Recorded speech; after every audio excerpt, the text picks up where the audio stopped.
Morning, everybody. Welcome to our very humid shrine room. We're going to begin with a Dharma glimpse from Sonia, who is in one of the book groups at the moment, which Satya is going to read for us in a moment.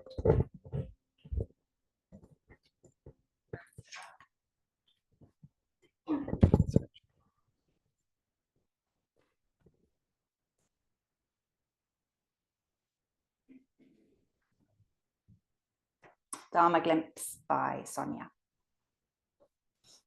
There are too many dead things in the house. I've been struggling with fatigue and lack of direction, and it's really been dragging. Reflection, journaling, soul searching, reading, tarot. I've tried everything except action, of course. And then I see it. There are too many dead things in the house. Potted plants in the wrong spot that really had no hope of surviving. Flowers left in vases for months, stems mouldering. Kitchen herbs completely dried out. Purposefully dried lavender now, after several years, faded to grey and with no scent at all. Gosh, are those fir cones still there in June?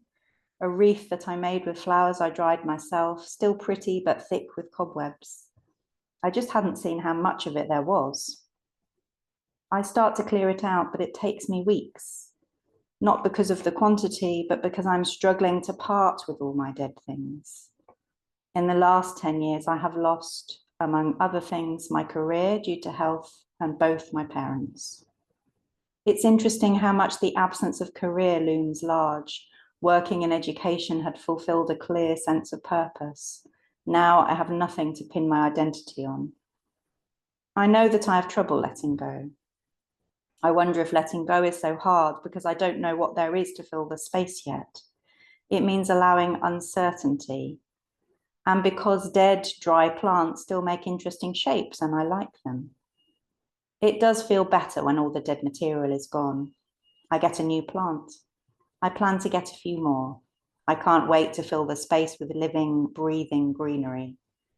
A few weeks later, I coax myself into the garden and through the pain of digging, feel energy flowing in my limbs again.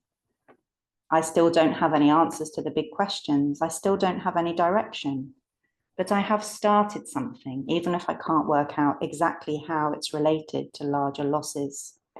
I think of the path as something grand and noble, romantic even, but perhaps it's just this. The daily negotiations of push and pull, attachment and loss, decay and growth. Small steps, small actions, building to a whole that we cannot see, cannot always grasp. I thought this was a bit, this is in brackets, I thought this was a bit depressing. So here is a haiku I wrote for July, approaching Leo season, which sort of says the same thing. Leo rolls over, another year turned, nothing to show, just sunlight.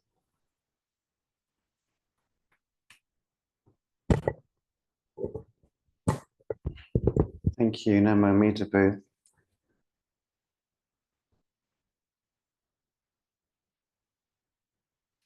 We've got our own dead things on the shrine this morning as the hot sun through the glass has withered the flowers and evaporated the water from the vases. In Zen temples around the world, the flowers are deliberately left to go brown before they're replaced to remind us of impermanence, that things flourish and die, and then other flowers are brought into the shrine to remind us that, oh, this is also what impermanence means. New things appear as well. So we'll go into our meditation this morning, noticing the impermanence of the breath. One breath enters, that air leaves. Another breath enters and leaves.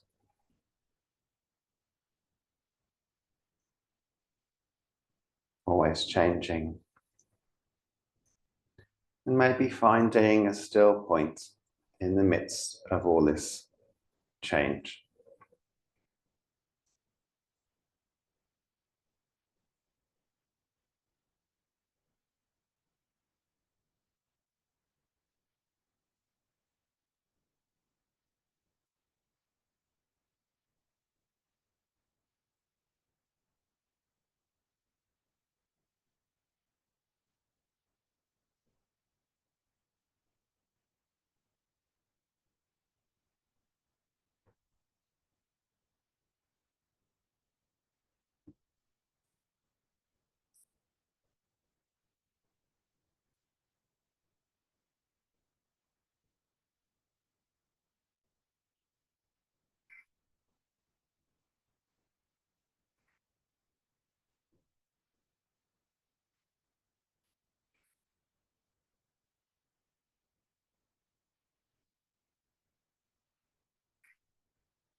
Amitabha.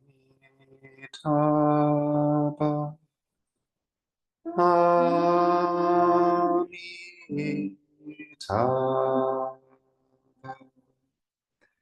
Amitabha. Amitabha.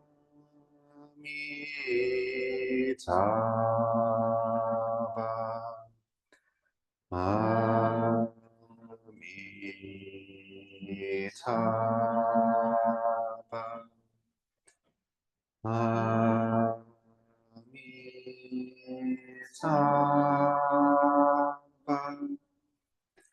Amitabha.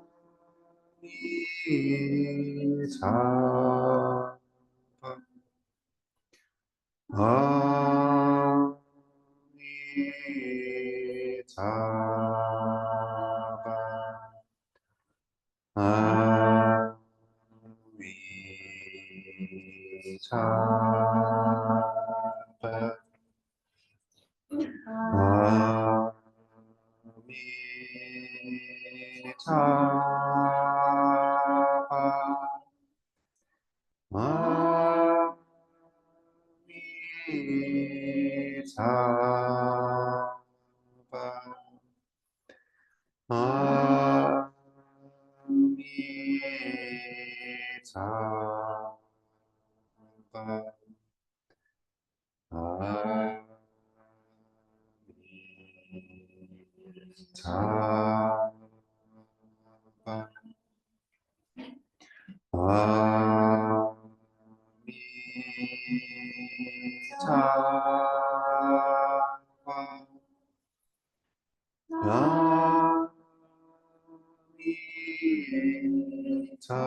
For refuge, I go to the Buddha, For refuge, I go to the Buddha, the one who is awake and full of love. the one who is awake and full of love.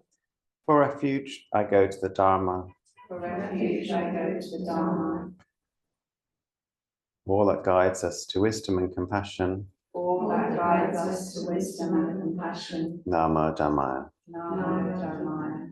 For refuge, I go to the Sangha, For refuge, I go to the Sangha, those who live in the Buddha's light. those who live in the Buddha's light. Namo Sanghaya. Namo Sanghaya. With faith in the three jewels, With faith in the three jewels, and in light of my human tendencies, and in light of my human tendencies, I pray that I may become aware I pray that I may become aware of when I take life. of when I take life.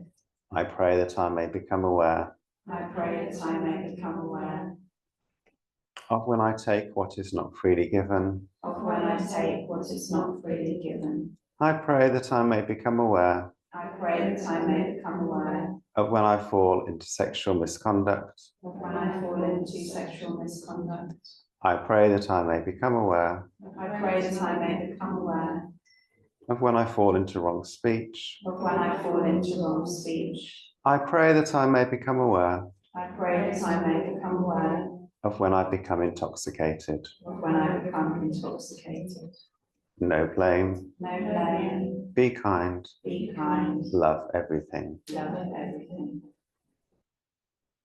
Innumerable are sentient beings. We vow to save them all. Inexhaustible are deluded passions. We vow to transform them all. Immeasurable are the Dharma teachings. We vow to master them all. Infinite is the Buddha's way. We vow to fulfill it completely.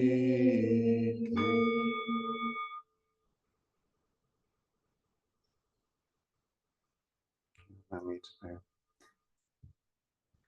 When disciples became of the Buddhas, became Buddhists, became monks and nuns, he would ask them 3 times to take refuge to make sure they were really serious. That's why there's 3 lines in our refuge vows and echoes of that. Well, I missed one today, as some of you may have noticed. But everything we do in the shrine room is an act of refuge, so I think we're okay.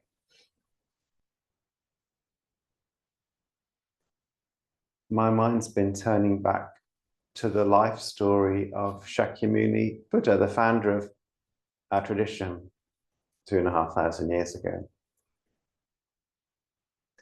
And his comings and goings and the push and pull of his life.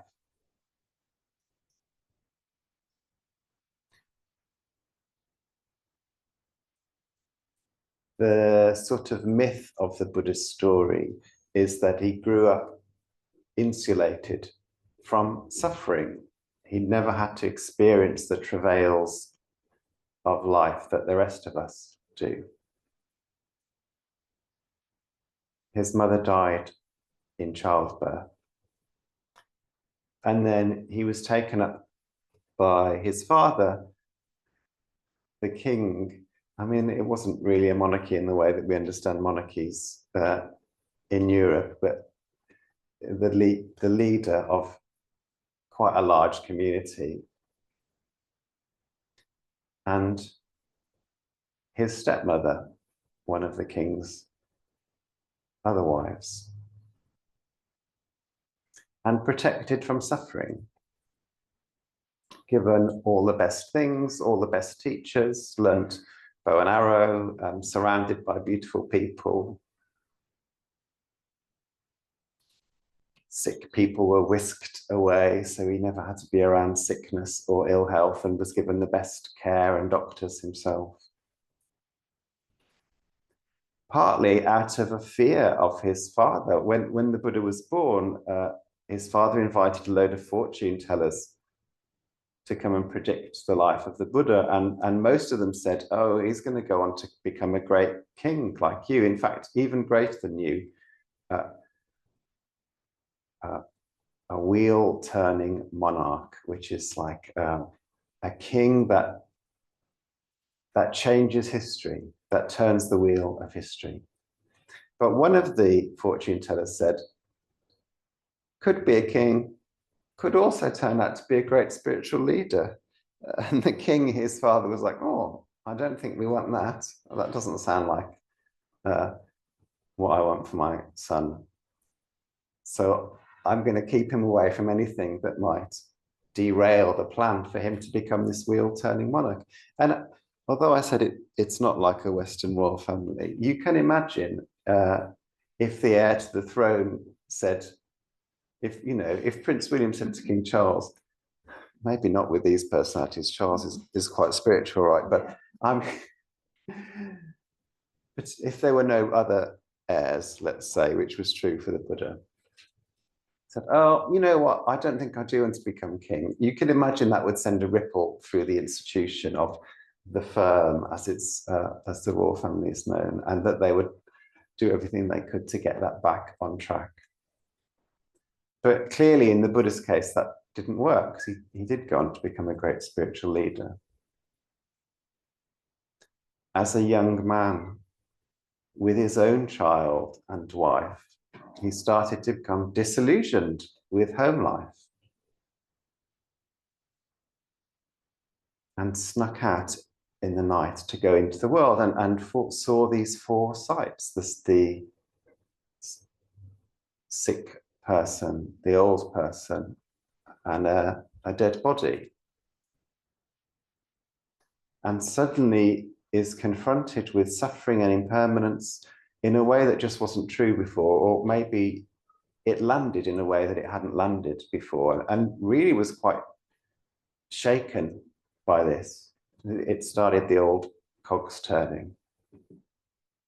And then the 4th sight, seeing the holy person, is pretty common in India in those days for people, older men especially, but also women, to leave home after they'd retired from work, to leave home and become a wandering ascetic, doing various yoga practices, maybe finding a teacher. There were loads of these spiritual teachers around, begging for food. And the Buddha sees this holy person and is struck by something like, oh, it's not just suffering. There's also this calm, this equanimity, this steadiness in the midst of all this chaos. There is something different that's possible.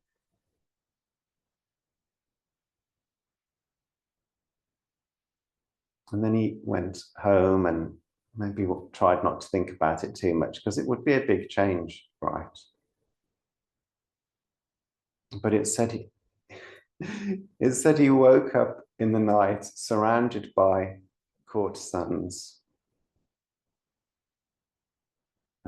prostitutes, maybe, all the women of the court, this party, and that they were drooling and in their sleep and snoring. And he looked around and thought, oh, last night I was really intoxicated by this party, but these are just ordinary, like these people are also going to suffer. Maybe had a hangover, I don't know. And so he left the palace and went to find a spiritual teacher, went to find one of these holy people.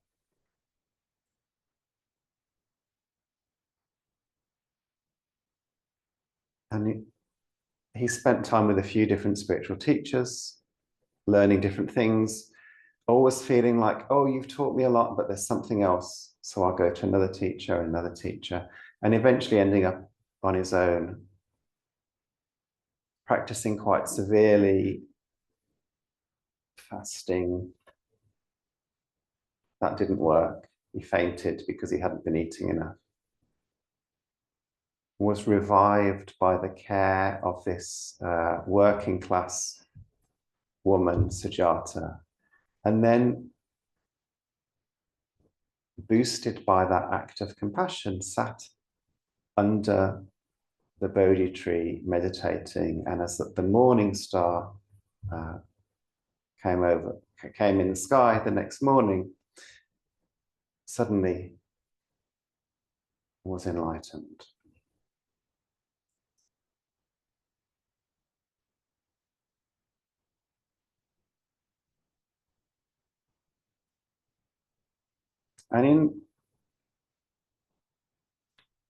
So that's based on a true story. We don't know exactly what the details are, and we know that it's very similar to the story of Mahavira, who was another spiritual teacher at the same time who founded Jainism. There's lots of parallels. And in Buddhism, there's the idea that, so this was the real Buddha, but there were Buddhas before him. There were beings that had woken up in the past. There's beings all through the universe that have woken up. And whenever their life stories are told, these are the non-historical Buddhas, it follows the same sequence of events as the life story of Shakyamuni Buddha.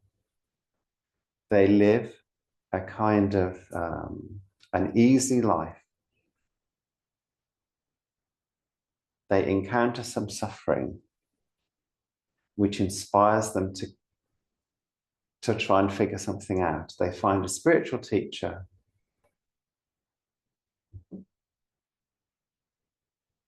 and they become enlightened. Or in the Buddha's case, several teachers, a working class woman, and a star. Teachers can take any shape. And there is something archetypal about that journey. It's the same in our own lives. Things are going okay, and then something trips us up. Maybe like Sonia, we lose our career or a loved one.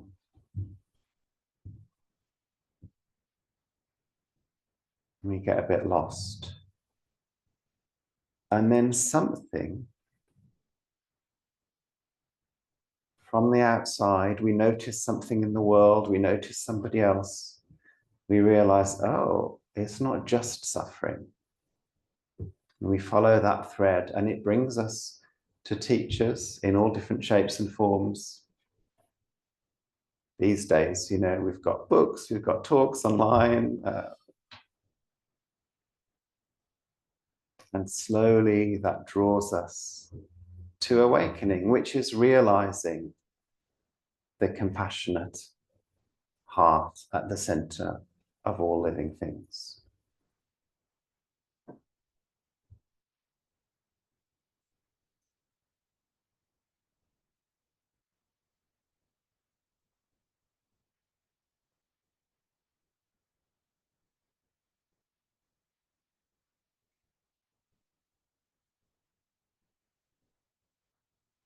For Pure Land Buddhists, and it's striking that the story of Amida Buddha, the kind of archetypal Buddha, the face of loving kindness and wisdom that is available in the present moment, like the spirit of enlightenment that is still with us even after the death of the historical Buddha. the sort of myth or story of Amida Buddha is the same. There was a person in a castle, Dharmakara, who suddenly experienced suffering, left the castle, found a spiritual teacher, and eventually became Amida Buddha, who is present for us now. And then our lives follow the same trajectory. There is suffering, there is dukkha, it's unavoidable, things happen. Flowers die and need replacing. And there is also the presence of the Buddha, our own compassionate heart, and also the universal compassionate heart that surrounds us in every moment. No moment to be.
In gratitude, we offer this incense to all Buddhas and Bodhisattvas throughout space and time.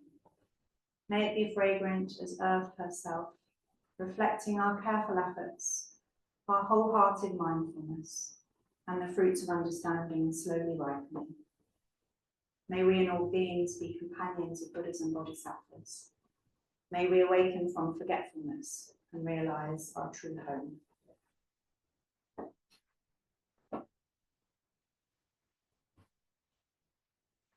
And the need to be, so I'll come back to stand in our places.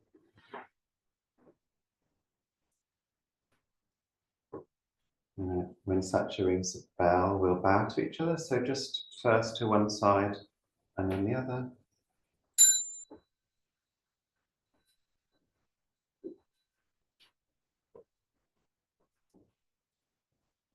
And it's the main shrine. Tidy our seats, bend our seats.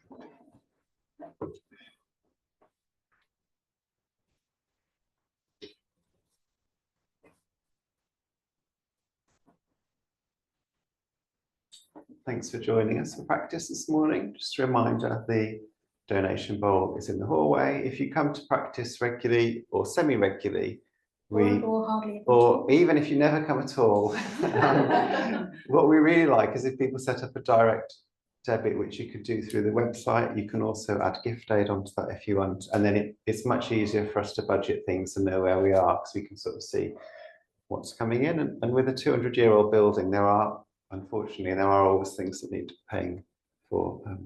In lots of Buddhist centres, they'll tell you like it's good karma and you get a lot of merit for donating to Buddhist temples, which is true, although slightly feels like maybe slightly coercive, but it is true. You will get a lot of merit for it. Of course, in Pure Land Buddhism, you don't need any merit because everyone goes to the Pure Land. But unfortunately, builders and power companies don't accept merit as payment, so we do need cash coming in. No, I need to vote. No, I say about the email. Oh yeah. So hopefully everyone in the room is already on our main newsletter, the Bright Earth newsletter, which goes out to 600 people. Yeah, that's the one that has the teachings on. Yeah.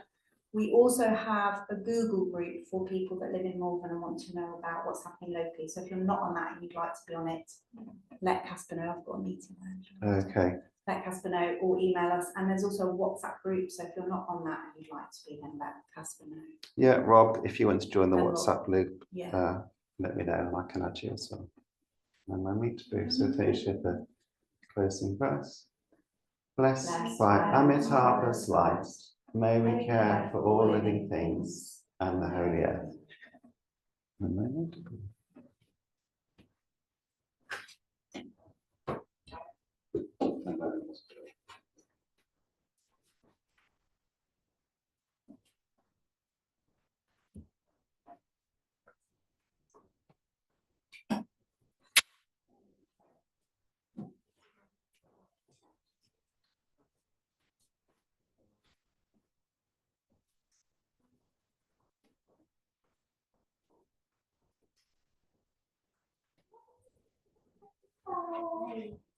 You got a house? Yesterday. Still in your.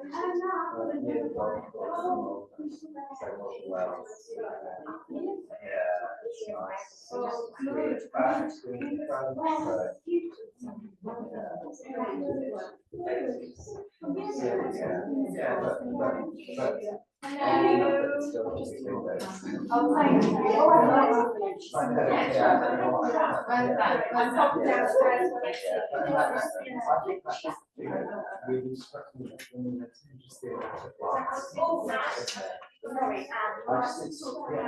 I've just said that.